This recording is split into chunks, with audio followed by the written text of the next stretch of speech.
In this video, I will show you how to turn off trending searches on Google Android.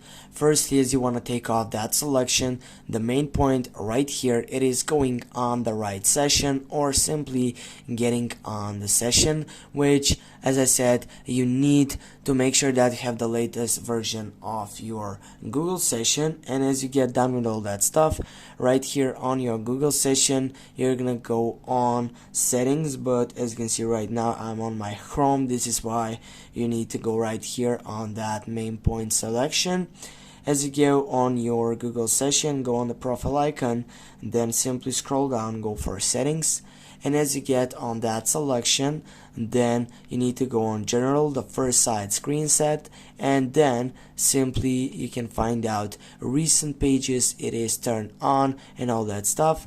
But as you scroll down, you have found account complete with trending searches. Turn off that button and now you get turn off your trending searches on Google Android.